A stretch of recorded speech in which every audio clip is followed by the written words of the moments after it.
Hello, everybody. Dr. Rick dropping in on you. Hope everybody is getting their week off to a great start. For everybody who is off and doing the Labor Day thing, more power to you. Enjoy your day, enjoy your family. Uh, Definitely take care of yourself.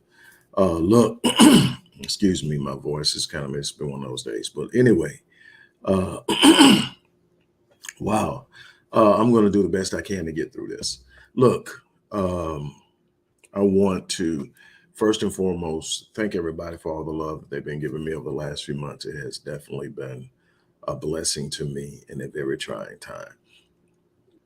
Keep me lifted, keep my family lifted, keep my wife lifted, um, and we're going to move forward. Look, first and foremost, we definitely need your support. We're in the midst of a fundraiser. I say that all the time, and I've been pushed and prodded because the people who work with me and who believe in what I'm doing and who are trying to make this thing a greater reality feel I don't push the fundraiser enough. I've been asked by people who actually watch to do more uh, explaining of what it is we do. So for those who don't want to click the link, there's an explanation of the primary dynamic of how we operate at the Odyssey Project in the description box. But we do everything from program development, research, a think tank. We are probing the reality within the Black community, not only to identify the problems, but to develop solutions. I was reared by a man with a second grade education who demanded that I come to him with proposed solutions to any problems that I wanted to complain to him about. So I've always been a person who is looking for a way to make things better, looking for a way to improve things, looking for a way to answer problems. The reason that I have the business I have with Rick Wallace Enterprises, which includes the Visionetics Institute, Myriad Business Solutions, Master Fitness 21, and others, is I find solutions to problems that people need. Well, my greatest passion is my people. And so I have done tons of hours of research on almost everything you can imagine, but definitely within the scope of my area of expertise, which is human behavior, to understand why we're where we're at and what we're doing and what's going on. And I have created, excuse me, I have created um, answer solutions. I have invited some of the greatest minds in to contribute in this think tank to ways that we can literally address the problems within the community. And I have presented them in the way of programs, in the way of articles, in the way of books, in the way of lectures, and I will continue to do so. We definitely have programs that we definitely need to be expanding. Black Men Lead, Restoring Ghettos Forgotten Daughters, that my wife runs. Um, the Music is Life program, which is about teaching every Black child how to play at least one instrument and read music. Is so much power and creativity in that, far beyond the musical scope. But anyway, we need your support. So that's that. Now, uh, here we are.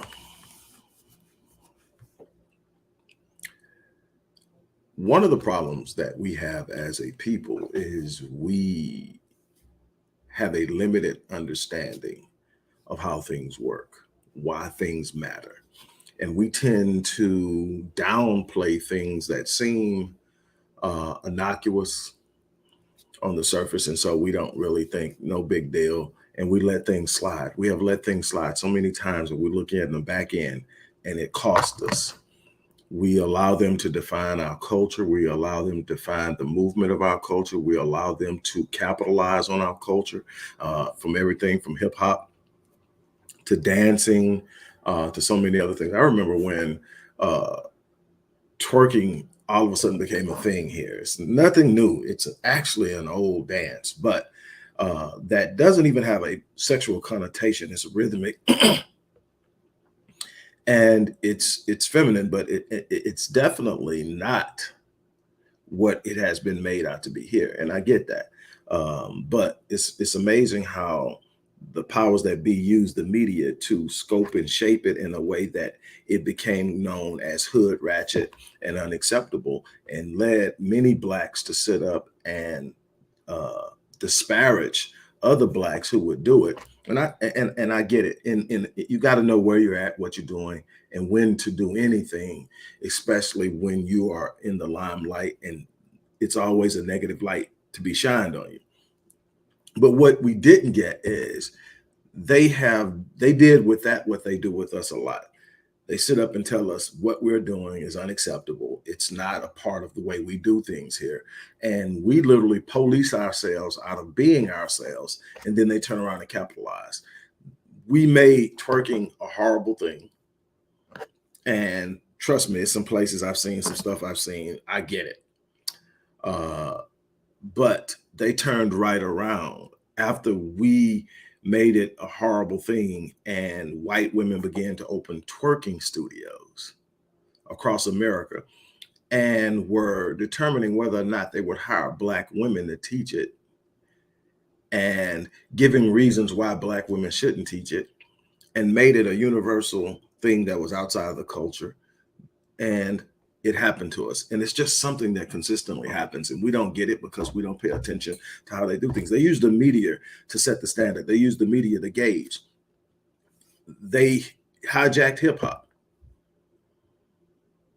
made it primarily about rap music, when hip hop was far more than that in its conception, being birthed in the Bronx. And that's why I'm here real briefly, and why something seemingly not really that important in the grand scope of things is actually really that important.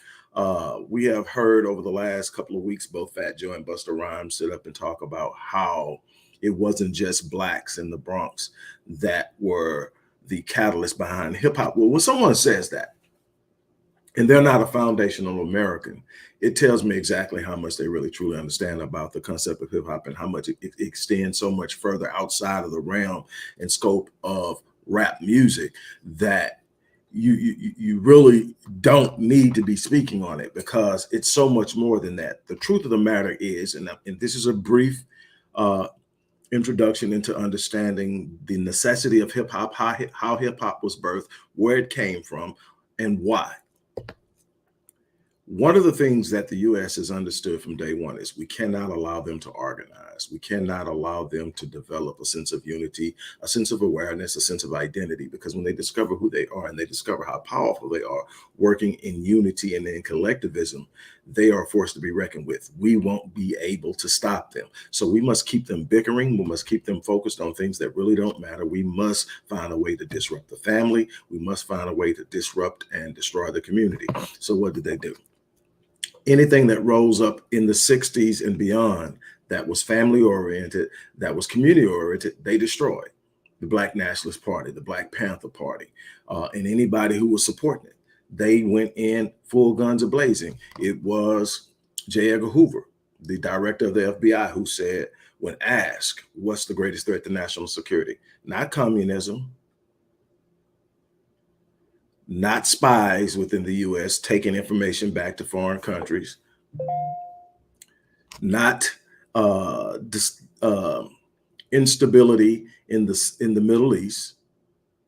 His response was Black unity. Black unity was the greatest threat in the late 60s, was the greatest threat to national security. It's an interesting idea and an interesting concept unless you understand the true nature of this country and how things have always been. But then, so what happens? COINTELPRO, they infiltrate, they destroy, they break down, they imprison.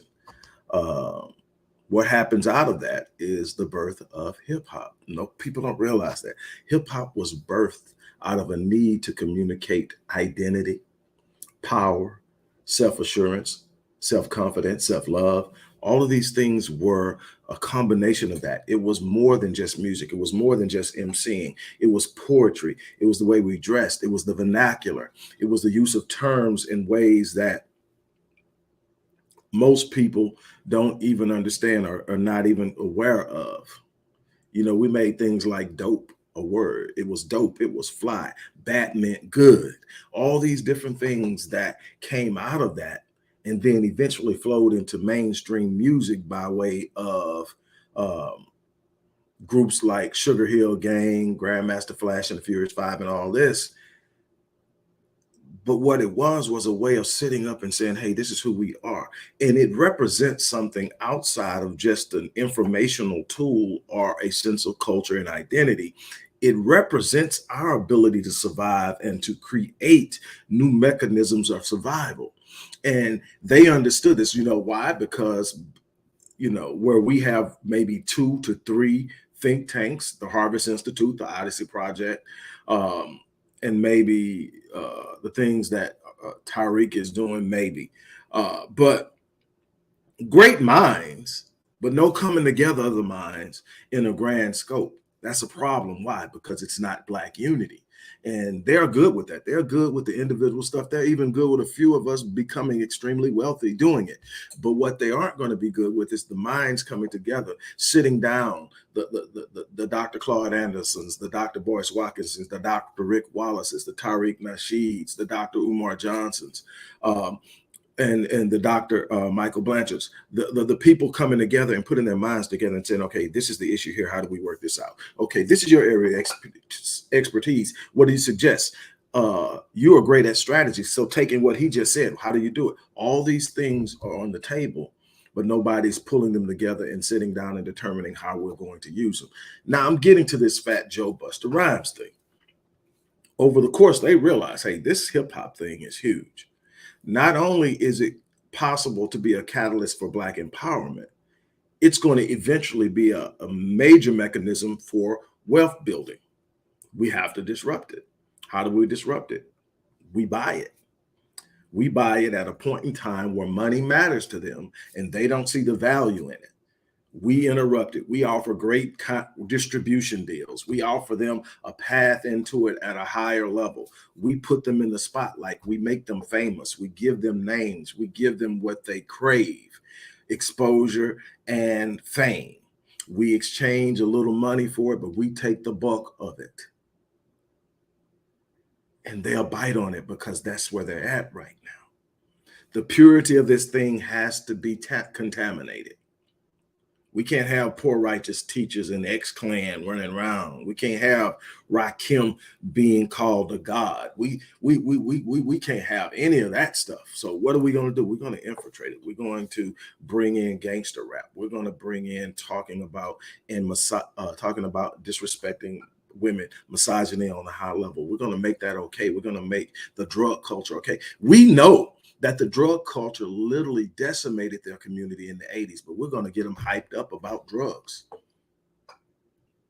Nobody paid attention. Nobody saw it until we're looking up now and everybody's complaining about mumble rappers. Everybody's complaining about the lack of talent, the lack of content, no real true depth, no real true lyricists. What happened? What happened to have to actually be able to do something on an exceptional level to achieve fame? We gave it up. We gave control up. We gave up the ability to set the standard. We gave up so much. And now what they're trying to do is take away the very essence of its start by saying Fat Joe and Busta Rhymes, that it wasn't just foundational Blacks. It wasn't just Blacks. It was Latinos. It was other. And we're not saying that at some point that wasn't contributions. What we're saying is be very careful about what you say. Even if you can sit up and say, okay, this particular essay played a role in this, he did it as an American Black in a Black community in America, dealing with confronting Black issues as a part of a collective. It wasn't a sense where anyone outside of what went down in the Bronx that created that. Now, what happened is, like anything else, things begin to travel. It becomes hot. It becomes something that people can look at, and everybody wants a piece of it. So everybody's sitting up saying, well, I did this and I did this, but what was it birth? It was a point in time that would have immediately been met by MCs with force. KRS-One is who he is. because the bridge is over was an address for someone claiming Brooklyn was the birthplace, or he believing that the Juice Crew said that Brooklyn was the birthplace of hip hop. And he came out with the bridge is over. Everybody heard it. It blew up. It was playing in every club in NY. And the rest is history. But it was simply saying that's something precious to us. You don't get to claim it. Now, here's the problem. We still need, even though hip hop is not what it was, it's still salvageable. It still has history. It still has prevalence and power when we understand the history of it. Even if we can't ever get it back from corporate America, as far as rap music is concerned, there's so much more to this. And I think that Chocolate Milk 10 definitely has a good point. I think I'm going to put this up there so we can see what she said. It says, our community has no desire to control the economy surrounding our talents. And that's a problem. We're willing to sell our talents to what constitutes relative cheapness. It's cheap. And relatively speaking, we sell our talents for pennies on the dollar. Just because it's more money than we've seen, and we don't realize that if we come together, we unify, we can create pathways where everybody eats. It's what we should be doing. It's what other groups do. But we have a problem. We bought into the individuality and the mindset of it's about me. And so everybody is only concerned about me. It's about me, what I feel, how I feel, what's going on. So what happens? What happens? We consistently give away pieces of ourselves that are, in essence, the very things we need in order to produce the things we say we desire. We want Black empowerment. We want true Black liberation. We want freedom. We want the ability to make our presence felt and be heard and not be abused, oppressed, held back, and manipulated and controlled based solely on our race. And yet we consistently give up what we do have that provides the capacity in order to create the mechanisms that are necessary to do the things we say we want to do. This is a problem. It is consistent. And we will look at this whole thing with Busta Rhymes and Fat Joe and just push it off. Some people will get upset and say, man, that's some BS, whatever, you know, and have a few things to say, but don't realize just how damaging it is and just how much they are being used to create an idea. You know how much stuff that has been stolen from us, not just in the sense of financial gain, but from the sense of identity. Do you realize how powerful our children would be if they really knew how much of this country we literally imagined in our minds and created? Hip hop is no different. It's not some form of, it's just like jazz and blues and R&B and soul. All these things are birthed out of here and out of here. And it came out and literally revolutionized the world. You can't see any place where its impact isn't felt. But we don't protect it. We don't protect it. Again, yeah, rock and roll, doo-wop. Thank you, J Chips. Country, all of that stuff is birthed from us. Let's be honest, if we're talking about the natural function of the pineal gland, we're talking about the more than just the production of melanin. We're talking about the natural rhythmic capacity of a particular people. Our pineal glands are larger. And when we protect them, when we are able to decalcify them, they produce some unbelievable things. There's a reason why we are born, with more inclination towards rhythm than others. You could take almost any baby old enough to stand, turn on a Black baby old enough to stand, turn on music, they're on beat. And the way they move is different. You could teach anybody with enough practice to be on beat, but that's still not the flow and the rhythm and the push and the move that comes naturally with how we do things. We are that people, and everything in this universe is rhythmic, which tells us that we are naturally inclined and close to the designer.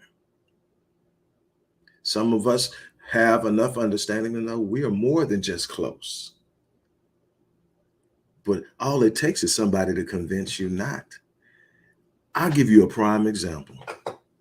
Lions and tigers are the apex predators in their environments.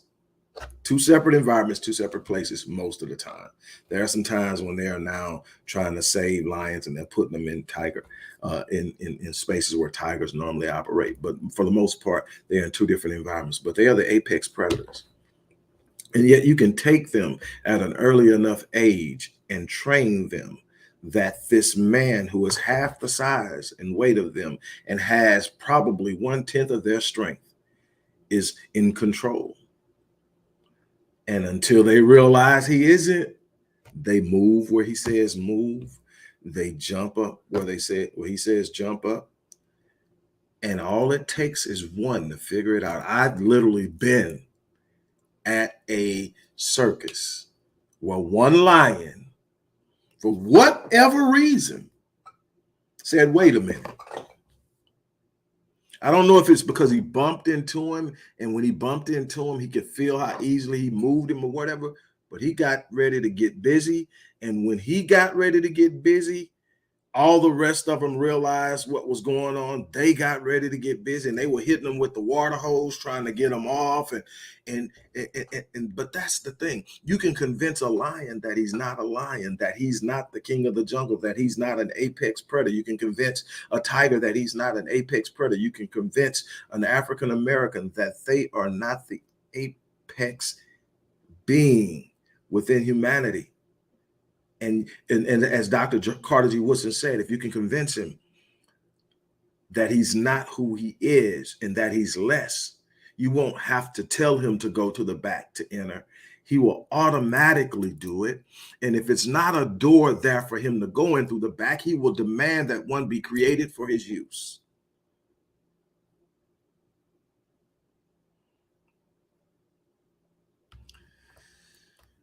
We have to be very careful about what we give passes to. We have to be very careful about what we give passes to. We get caught up in the moment. We get caught up in the hype. We're too affixed and too fixated on celebrity. We have to hold everyone accountable. Everyone has to be responsible for how they move, what they say, what they do, how they live. We need to be building. We need to be protecting our intellectual property. We need to be protecting the things that we create. Why? It's power. We keep surrendering and selling our power for pennies on the dollar and then begging to be a part of what we created. Do you realize that every time you sit up and you submit a tape or whatever the thing is now digitally to a label saying, hey, look, I want you to sign me to a distribution deal, or I want you to sign me, or you submit it to wherever you're submitting, and you're asking, do you realize you're asking permission to make money off of something your people created in the first place from someone who doesn't have the capacity to come close to creating anything like that? We are going to have to do better. We are going to have to hold people accountable for what it is that they do when it comes to the community. And we need to have a standard. That's why I worked hard to create the Black Code of Conduct. That's why I worked hard to create the Blueprint 2.0 for Black empowerment. We need to understand in at least a minimal depth what's going on, why it's going on, and what we can do about it. I have spent years, people ask me all the time, why you don't have a large following on YouTube. And, you have a substantial following, you have a big following on Facebook. You have a substantial following on YouTube. Well, YouTube used to be almost 20,000. And they snatched my channel behind some bull crap. And so I had to start over.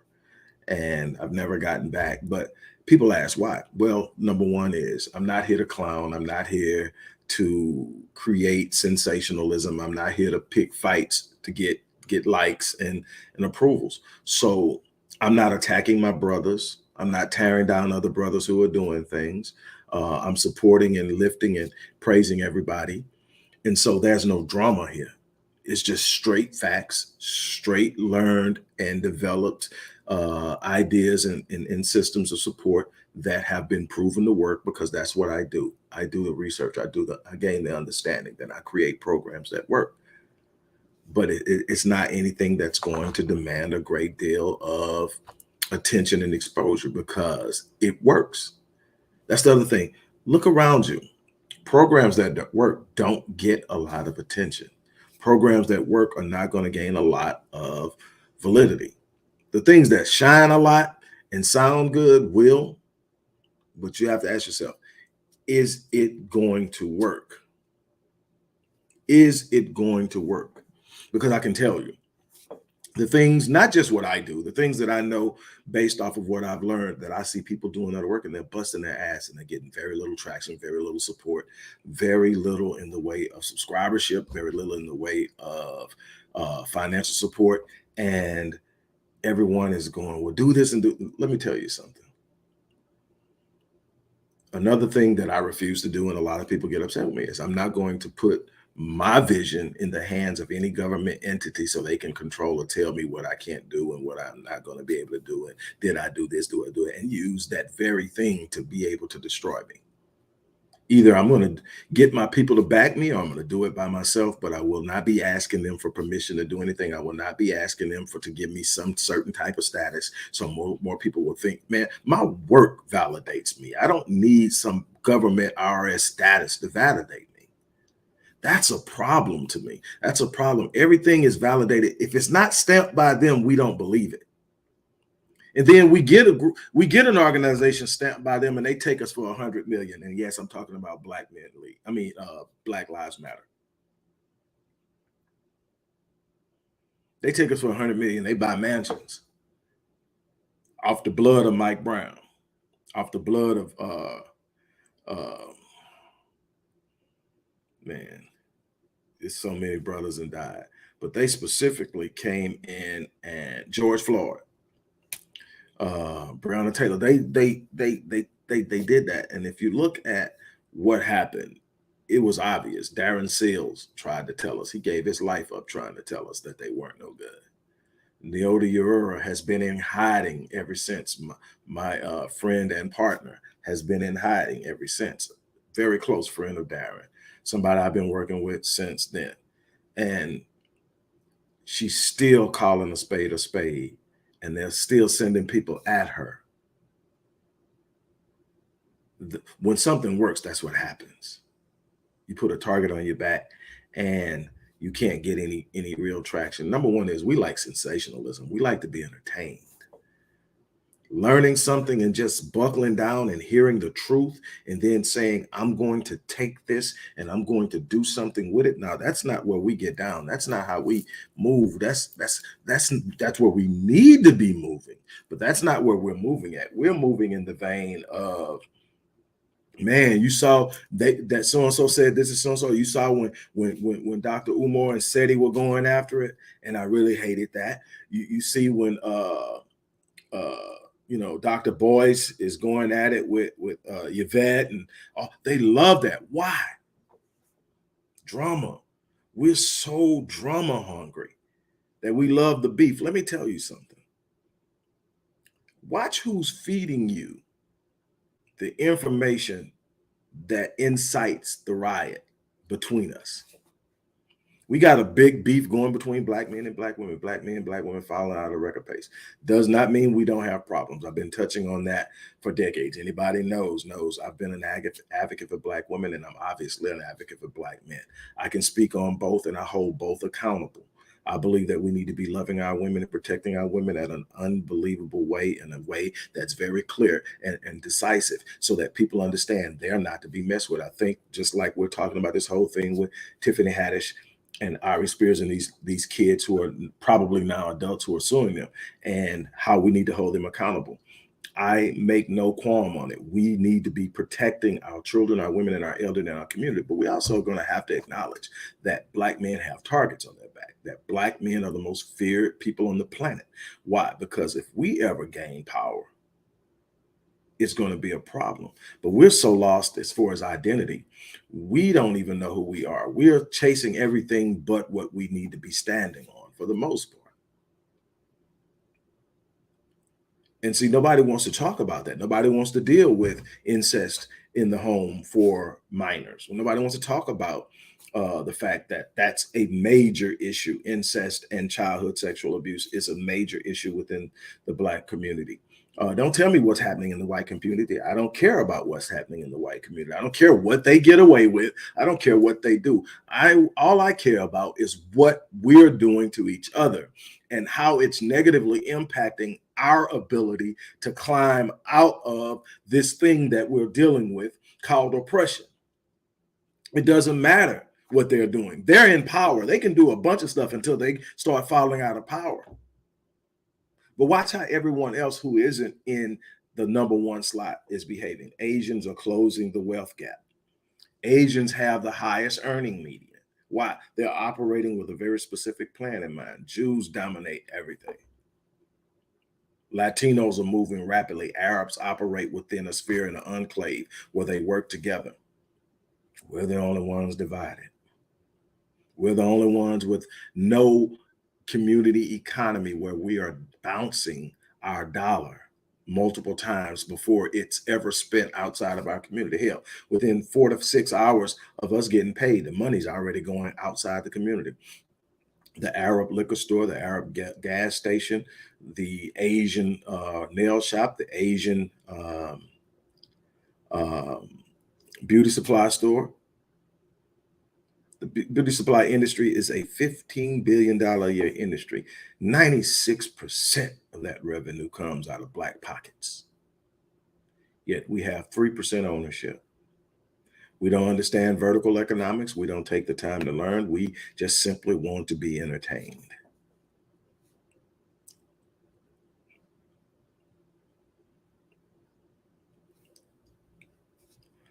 We are going to have to do better. We are going to have to understand at a greater depth than the superficial level what's happening and how it's happening. That's what I've been trying to give you guys for years is, hey, this is what they're doing it. This is what they're doing. This is how they're doing it. This is the instrument they're doing. 9 times out of 10, the instrument is media. Whether it's social media, whether it's music, whether it's print, whatever it is, it's an instrument that's presenting an idea that is diametrically opposed to the very notion of your empowerment. And most of the time you receive it because we've been conditioned that if it comes through the media, it has to be right.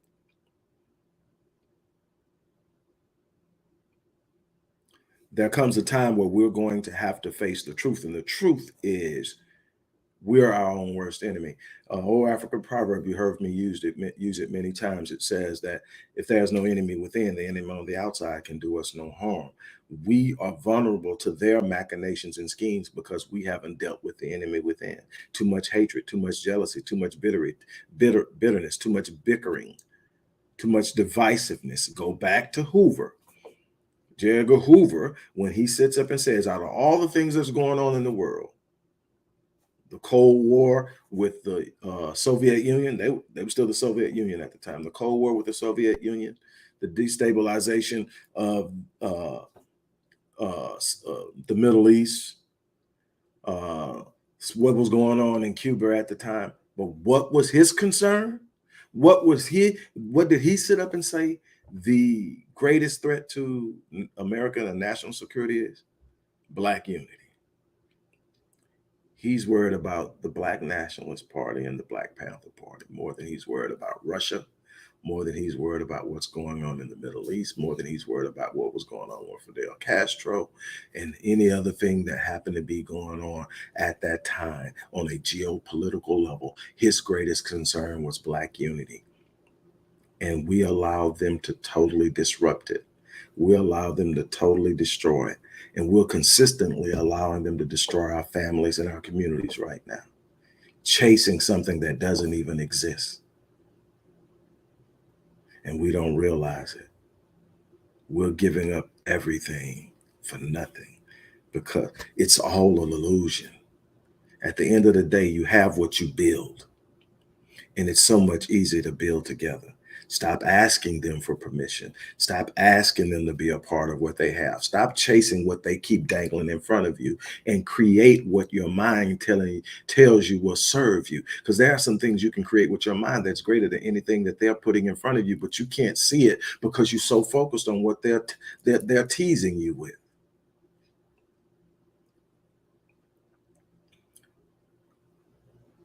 Look, I'm going to get ready to get off of here, but I had to really, really, truly address this. They write the narratives, and I see Black Beauty talking about the whole Eminem thing. Uh, Again, they write the narrative, so they put it out there and they present it in a certain way. They dress it up, they give you to you, and it's taking nothing away from that kid's literary skills and his lyricism and all of that. But the purity of the art is so much more than lyricism. Lyricism is just one thing. You got some cats that had embodied a bunch. Pac to me wasn't the best at anything, but he was in the top two or three in every category. You couldn't miss him. Storytelling, lyricism, uh, ability in presence, and so many other things. I mean, he was just there. And Biggie, shoot, Rakim.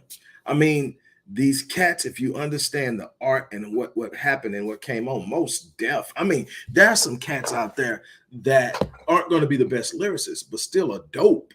And you got to understand what's going on. You got to understand, Pac's been dead since 1996. We're pushing 30 years. He's 4 years, what? So 26 years Pac's been dead. He's still the number one selling rap artist of all time. That's reach, that's relativity, that's connectivity. He was the greatest representation, a microcosm of the Black experience that I've seen in my lifetime.